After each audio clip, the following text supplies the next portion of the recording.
Salve, salve galera! Sejam bem-vindos para mais um Tributologia.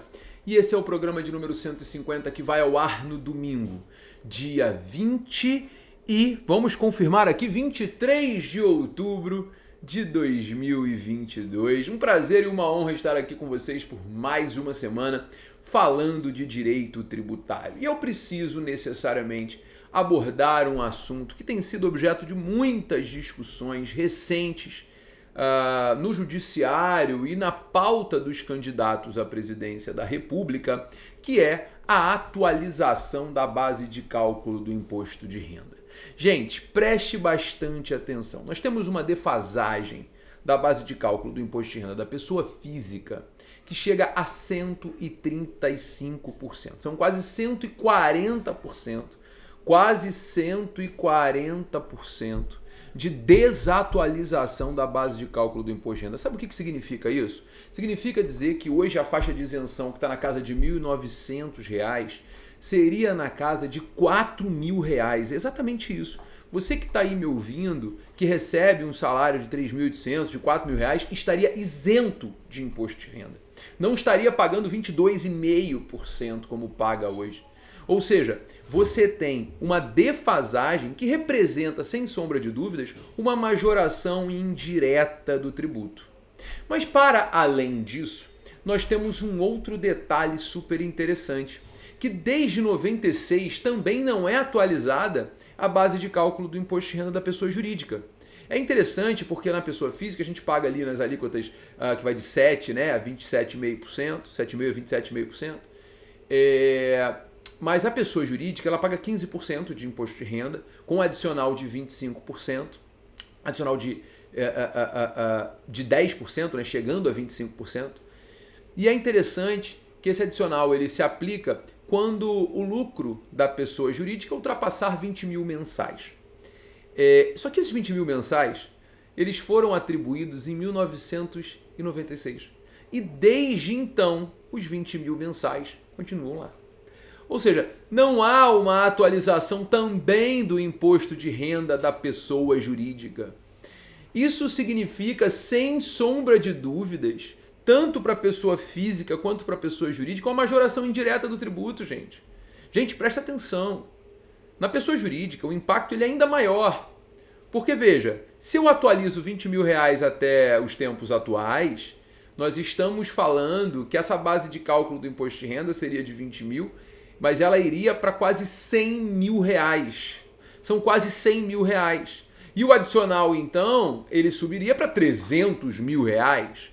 Né? Só haveria o adicional de imposto de renda se efetivamente, seguindo a regra atual, né? Se fosse efetivamente uma renda superior a 300 mil reais no trimestre, ou 20 mil reais mensais, no caso 100 mil reais mensais. Ou seja, nós temos aqui uma desatualização que representa, sem sombra de dúvidas, uma majoração indireta do tributo. Uma majoração indireta do tributo. E isso impacta também na CSLL, na contribuição social sobre lucro líquido. Por quê? Porque a base de cálculo da CSLL também, no caso do lucro presumido, foi definida em 96, sem atualização. E aí que está o detalhe. Bom, se nós temos uma majoração indireta do tributo, é óbvio que essa majoração precisa ser corrigida. É um erro que precisa ser corrigido. É um erro que precisa ser revisto. Não é verdade? Acreditamos que sim.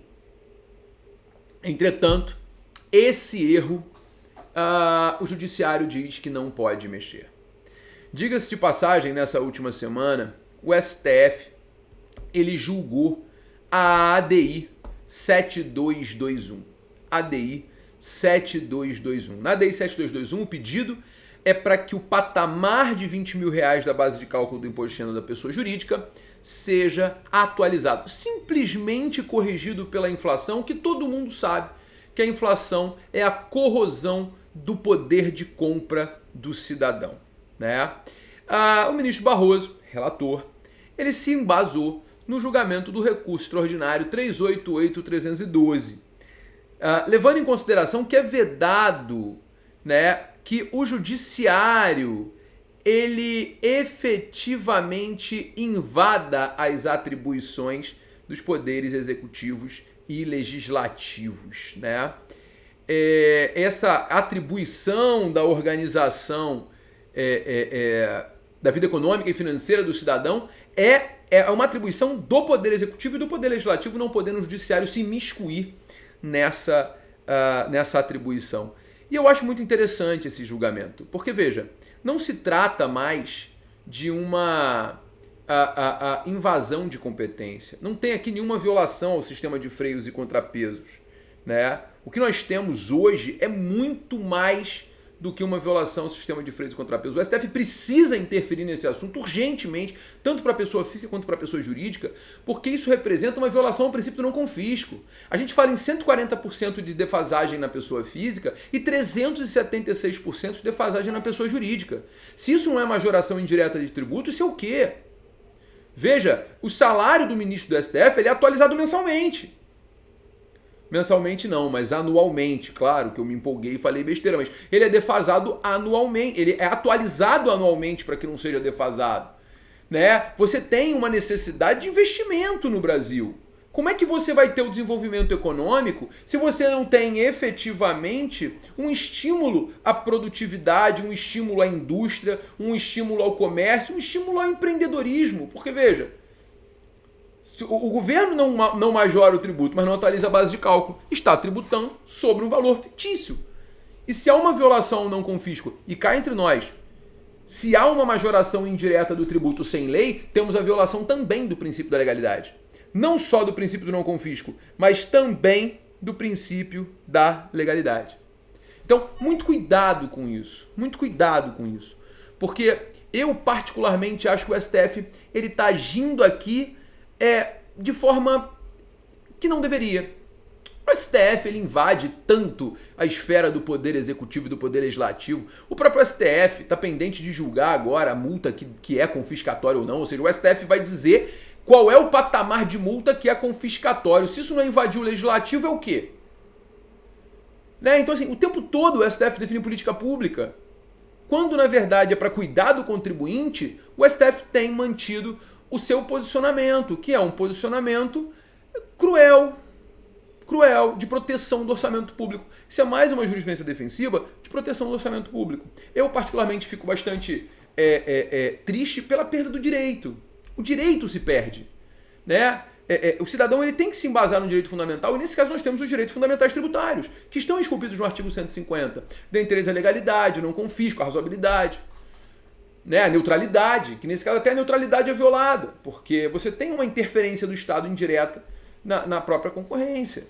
Então, gente, eu queria só deixar claro que, no tocante à pessoa física, há esse debate, que é um debate eleitoreiro, em que os candidatos falam em majorar a faixa de isenção para R$5.000. Não caiam nessa lorota, tá? Ninguém vai majorar base de cálculo para R$5.000. É só atualizar, é só aplicar a inflação. Desde de 96 não é aplicada na pessoa física, 95 não é aplicada na pessoa física, que você chega a quase R$5.000. Então, assim, não estão fazendo favor para ninguém. Estão só deixando de tirar do nosso bolso aquilo que estão tirando indevidamente há anos.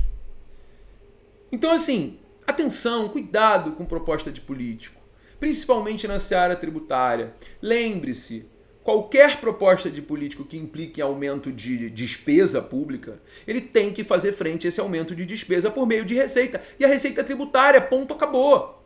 Então não dá para reduzir tributo fazendo promessa de aumento de despesa. Beleza? Tranquilo? Cuidado! Período eleitoral, a gente tem que estar informado sempre. Gente, é isso. Eu queria agradecer a presença de vocês, dizer que foi um prazer estar com vocês por mais essa semana. Se você gostou, curta, compartilhe.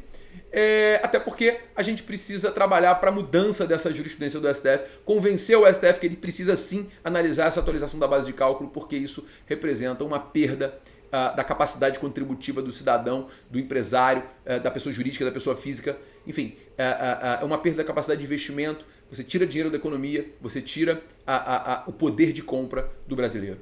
Então, muito obrigado, curta, compartilhe, e se você gostou, deixa aí o seu like, porque semana que vem tem mais tributologia. Um beijo, galera, e até semana que vem. Tchau, tchau, meu povo.